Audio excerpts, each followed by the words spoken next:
AMH, what are you looking for a little bit later? Well, Jonathan, there's a few developments over the past hour that is really going to highlight this evening's debate. One, we do know that the former president, there's been lots of reporting about him sitting down with Tucker Carlson.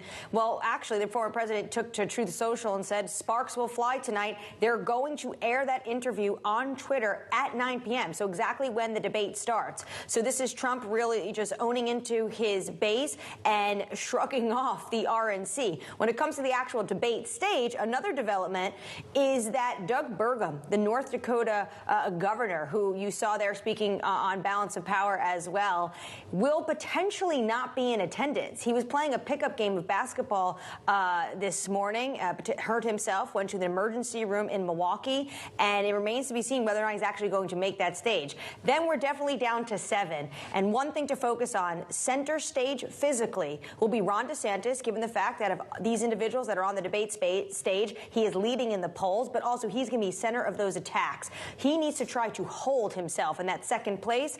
And then, Jonathan, potentially there's an opening for someone else. Kailey, that's the people. Let's talk about the issues, the substance, China, Ukraine, the economy, the former president. Kailey, what tops the agenda later this evening?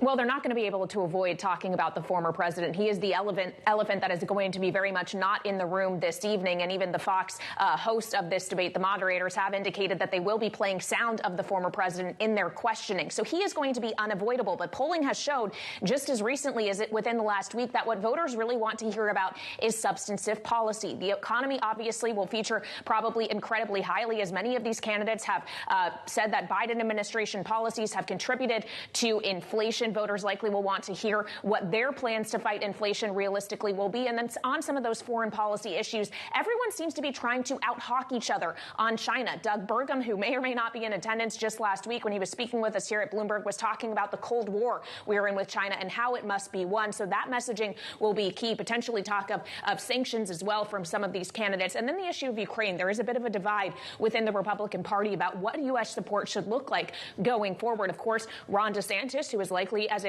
Annmarie said, to be the target of many attacks tonight, previously called it a territorial dispute, then had to walk that back. Mr. Ramaswamy, who is looking like he is potentially in third place, could gain some momentum here, also has indicated that the U.S. should pull back support for Ukraine. So those are going to be some things to focus on. And, of course, we've heard from a number of these candidates about the fate of Fed Chair Jerome Powell as well. Mike Pence suggesting he wouldn't reappoint them. Chris Christie, though, told Bloomberg he maybe would, so market watchers likely will be watching that closely, especially ahead of Jackson Hole, John. MH, as you know, winning a primary is very different to winning at the national level. Where does Ukraine feature in that effort?